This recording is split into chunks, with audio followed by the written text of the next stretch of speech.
TJGO e Secretaria de Segurança Pública assinam um acordo para a realização do censo carcerário. Servidor do TJGO vai apresentar uma pesquisa em Milão. Segurança nas dependências do Judiciário goiano é reforçada. E no quadro Justiça em Foco, você vai conferir uma entrevista com o juiz Felipe Moraes Barbosa. Ele vai falar sobre os projetos e ações da comarca de Quirinópolis. Esses são os destaques do Agenda Judiciária desta semana, que está começando agora.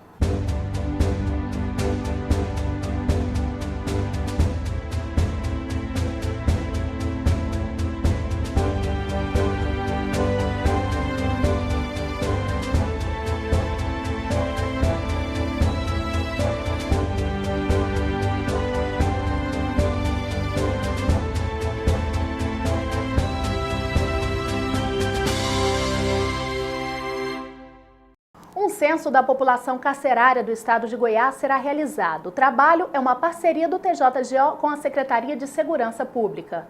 O desembargador Gilberto Marques Filho, presidente do Tribunal de Justiça do Estado de Goiás, e o corregedor-geral da Justiça, desembargador Walter Carlos Lemes, foram até a Secretaria de Segurança Pública para assinar 2 termos de cooperação para regulamentar a realização do censo carcerário e dos procedimentos de controle de apreensão, armazenamento e destinação de armas de fogo.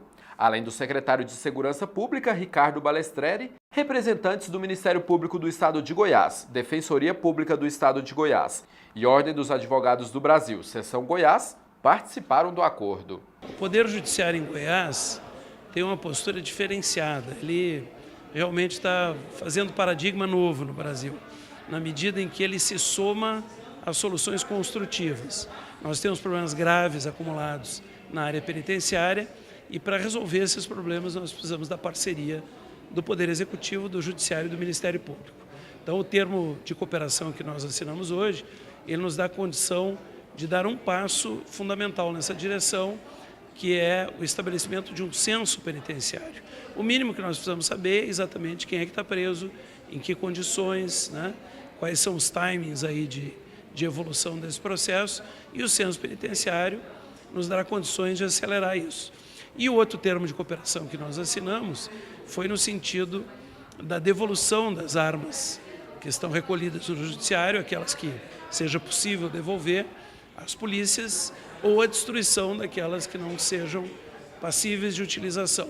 Esse também é fundamental porque alarga o nosso espectro de segurança em relação aos depósitos de armas e favorece a polícia com melhores condições para realizar o seu trabalho. Durante o encontro, equipes que trabalharam para a elaboração dos termos apresentaram detalhes do projeto.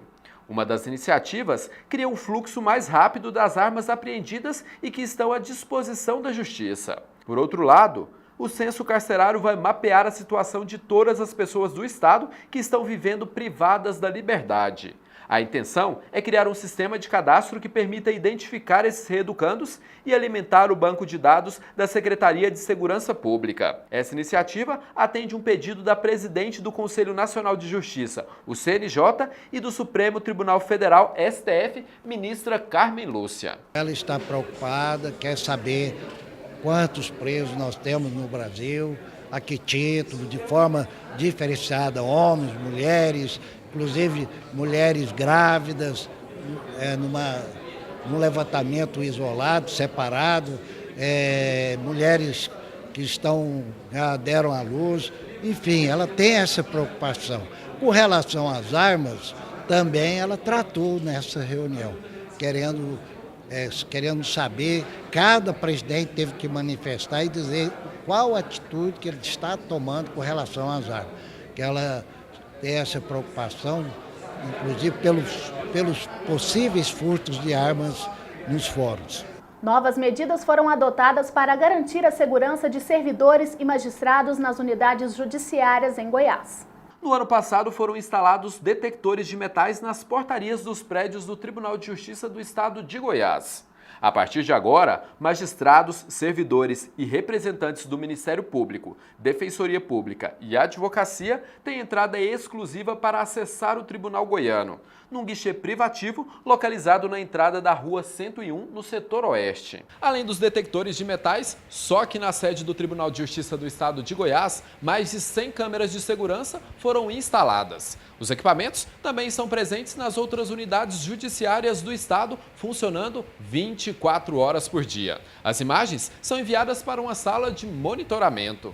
As novas regras de segurança obedecem a uma determinação do Conselho Nacional de Justiça, o CNJ. Para atender essa resolução, foi unificado o serviço que já vinha sendo realizado em todas as 127 comarcas do estado. Começamos lá no mês de março, então, com algumas implementações, algumas situações, qualificando primeiro o pessoal da assessoria militar, depois os nossos prestadores de serviço, as nossas empresas que prestam serviço armado, a vigilância, portanto, para poder chegarmos ao controle de metais. Nós não estamos com o controle de acesso, apesar de que algumas comarcas já estão fazendo controle de acesso, mas aqui no tribunal ainda não, só o controle de metais. Policiais da assessoria militar e servidores da vigilância armada foram qualificados para atender a demanda. As mudanças visam garantir a proteção de todos que trabalham e frequentam as unidades do Poder Judiciário. O benefício é a segurança das pessoas que trabalham nas unidades do Poder Judiciário, da população, do jurisdicionado que nos procuram, e a tranquilidade dos servidores, dos advogados, do Ministério Público, Defensoria, de desenvolver aqui a sua atividade profissional. Esse é o benefício maior, é a segurança, a tranquilidade para a pessoa trabalhar. E a seguir você acompanha o quadro Justiça em Foco. É daqui a pouco.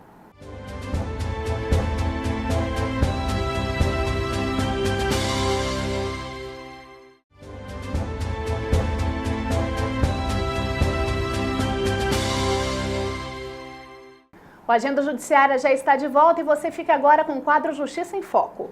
Olá, o Justiça em Foco de hoje recebe o Dr. Felipe Moraes, ele que é juiz da comarca de Quirinópolis da Vara Criminal. Primeiro quero agradecer a participação do senhor, doutor, e perguntar como é que está a situação hoje lá em Quirinópolis, principalmente nessa questão da Vara Criminal. Eu que agradeço o espaço.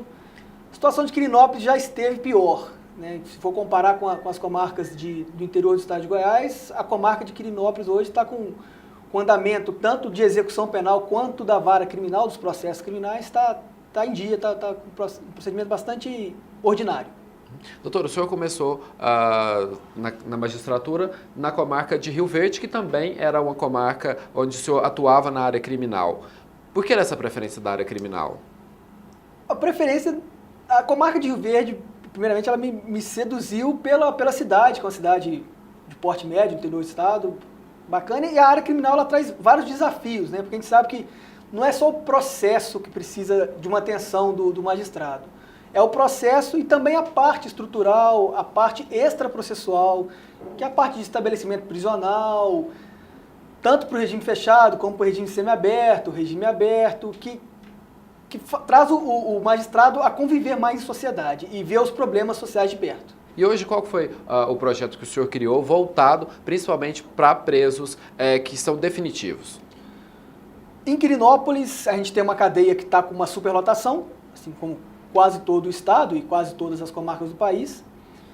A gente precisaria criar novas celas, A gente não tem o apoio, neste momento, do Executivo Estadual para isso.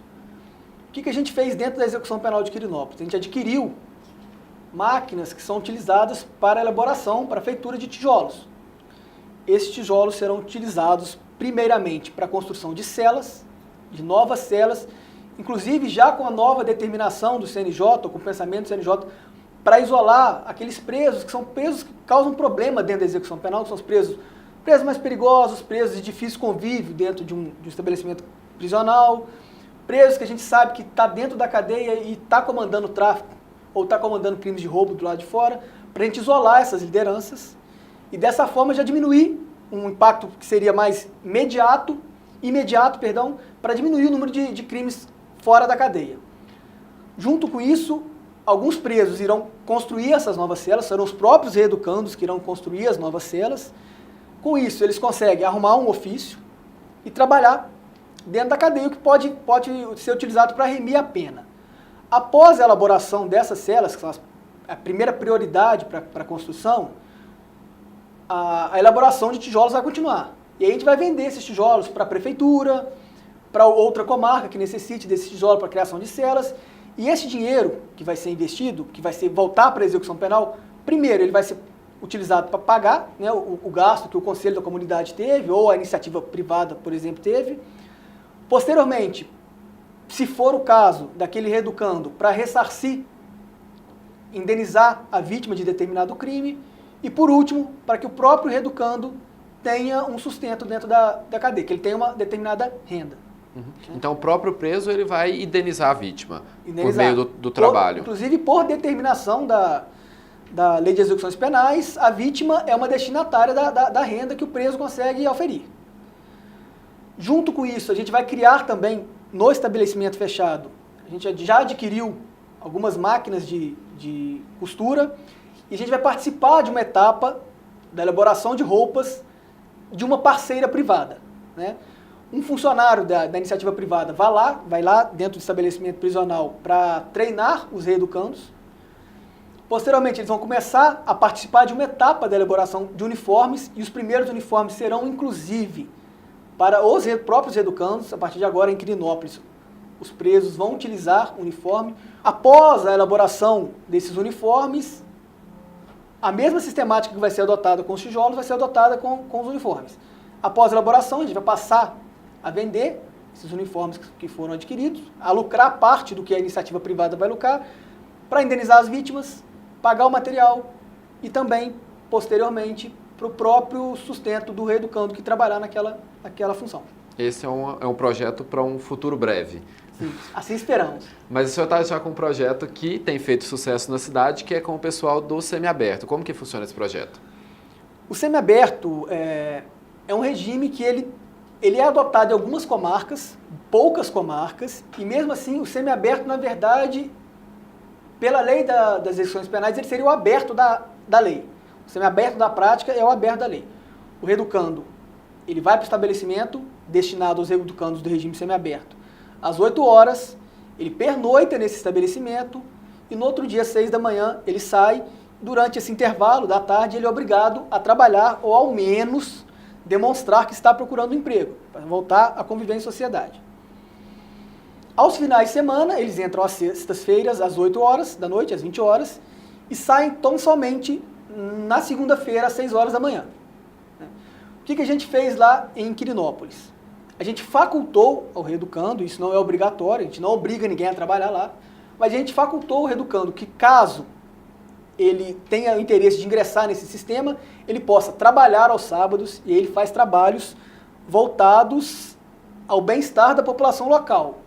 Eles trabalham, por exemplo, junto com a prefeitura, limpando canteiros, limpando as ruas, fazendo faxina. Inclusive também há uma parceria com uma ONG, que é a ONG do Melhor Amigo, que cuida de animais. Alguns educandos vão para essa ONG para passear com os animais, lavar os canis.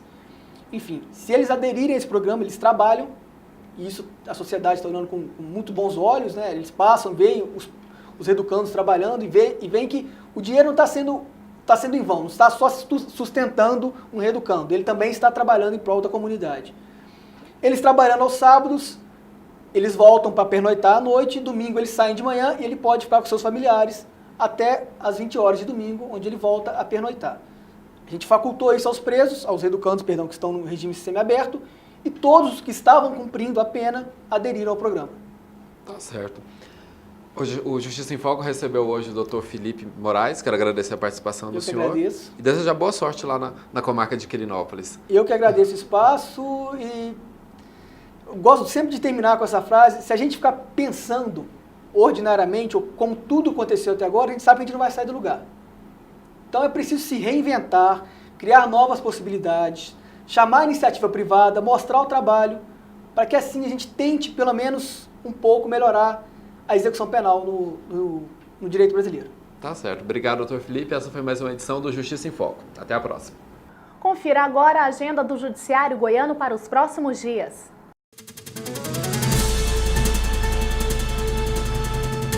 No dia 18 de agosto, será inaugurado o Centro Judiciário de Solução de Conflitos e Cidadania na comarca de Buriti Alegre. Também no dia 18, às 18 horas, no estacionamento do Tribunal de Justiça, na Rua 101, Setor Oeste, será realizado um happy hour em homenagem ao Dia dos Pais. No dia 28 de agosto, às 9 horas da manhã, no auditório do TJGO, será realizado o segundo ciclo de estudos sobre recursos repetitivos.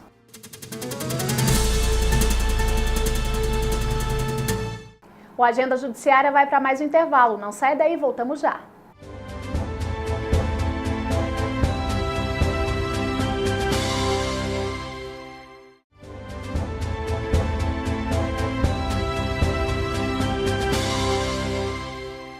Já estamos de volta e um servidor do TJGO vai apresentar um projeto de pesquisa em Milão. Quem conta essa história pra gente é a repórter Érica Jeffrey.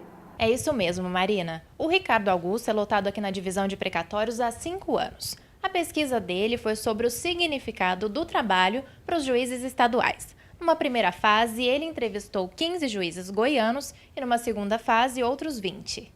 O estudo analisou 3 diferentes pontos: centralidade, normas sociais e objetivos. Ao fim, foi possível entender melhor o que é e qual o papel do juiz na sociedade. O estudo concluiu que os juízes têm uma concepção positiva de trabalho. Isso vai de encontro ao que já tem na literatura em relação a outras profissões, médicos, professores, profissionais de saúde. E outra questão interessante é que, comparando com outras esferas da vida, os juízes eles colocam a família em primeiro lugar e o trabalho em segundo, né? Então, de 20 juízes entrevistados na segunda etapa, 14 mencionaram isso. Então, é um número expressivo. Outra questão interessante é quanto ao grau de utilidade, né? Os juízes eles têm uma natureza altruísta. Eles acreditam que o trabalho dele não é só para ele precisa contribuir com a sociedade. Isso envolve também o grau de utilidade dele, se sentindo útil para a sociedade. E, nesse aspecto, o juiz ele tem uma natureza altruísta, como eu disse antes, né? Agora, a pesquisa do Ricardo será apresentada no Congresso European Group of Public Administration, que será realizado em Milão, na Itália. O trabalho passou por uma banca que avaliou os melhores estudos do mundo na categoria Poder Judiciário. Serão 3 dias de discussões sobre inovações e ideias referentes ao judiciário. Eu acho que o mais importante da pesquisa é o fator comunicação, né? A aproximação do juiz, do Poder Judiciário com a sociedade, hoje ela é bem mais evidenciada. Tanto a mídia está expondo muito essa questão. Então, é importante o juiz ter esse acesso, vamos dizer assim, à comunicação, dizer o que é o trabalho dele. Porque hoje a gente vê o juiz simplesmente como a resolução de um conflito, né? Só que o juiz ele não é só isso. O juiz ele decide questões sociais, ele interfere na sociedade. A decisão dele pode ser exemplo para outros casos. Então, assim, hoje, a importância do trabalho, o significado do trabalho do juiz o juiz é importante para a sociedade, o trabalho dele não é só focado nele mesmo. Confira agora algumas decisões tomadas pelos magistrados do TJGO nos últimos dias. Fazendeira será indenizada por morte de animais após rompimento de fio de alta tensão. Uma fazendeira receberá de uma companhia de energia elétrica a quantia de R$ 57 mil a título de danos materiais e R$ 12 mil por lucros cessantes devido à morte de 12 animais que estavam no pasto quando um fio de alta tensão se rompeu. A decisão é dos integrantes da 2ª Câmara Civil do TJGO, que por unanimidade de votos manteve sentença da comarca de Cachoeira Alta. Secretaria de Saúde de Jaraguá terá de providenciar vaga em UTI pediátrica para recém-nascida. O secretário de Saúde do município de Jaraguá, Sebastião Martins Arruda, deverá providenciar imediatamente a internação de uma criança recém-nascida portadora de bronquiolite aguda em UTI pediátrica das redes pública ou particular. A Secretaria de Saúde da cidade havia negado a vaga à criança. Em caso de descumprimento, será aplicada multa diária de R$ 5 mil. A decisão unânime é da 4ª Câmara Civil do TJGO, tendo como relatora a desembargadora Nelma Branco Ferreira Perilo. INSS é condenado a conceder a aposentadoria a um trabalhador braçal que teve uma das mãos amputada. O INSS foi condenado a converter o benefício de auxílio-acidente em aposentadoria por invalidez ao trabalhador braçal Reginaldo Marcolino Lima, que teve sua mão amputada após sofrer acidente de trabalho. O INSS havia transformado o auxílio-doença em auxílio-acidente, dando-lhe alta para retornar ao trabalho. A decisão unânime é da 5ª Câmara Civil do TJGO, tendo como juiz relator o juiz substituto em 2º grau, Delintro Belo de Almeida Filho. Confira agora o balanço dos atendimentos do Justiça Móvel de Trânsito no mês de julho. Ao todo, 395 atendimentos do programa Justiça Móvel de Trânsito foram realizados no mês de julho, sendo 357 acordos, o que responde a uma resolução de 90% de acordos. A estatística corresponde aos serviços realizados nas comarcas de Goiânia, Anápolis, Itumbiara e Goianésia. Desde a criação do programa no ano 2000, a coordenação do Justiça Móvel já realizou mais de 95 mil atendimentos. Veja as oportunidades de cursos e concursos disponíveis no Poder Judiciário.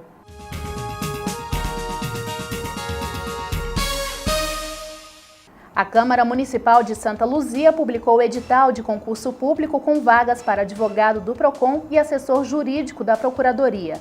As inscrições poderão ser feitas entre 7 de agosto e 7 de setembro no site da Fundação Mariana Rezende Costa. Estão abertas as inscrições de concurso público da Câmara Municipal de Itapira, em Minas Gerais. O certame tem uma vaga para advogado. As inscrições devem ser feitas no site da ABS Concursos entre os dias 7 de agosto e 8 de setembro.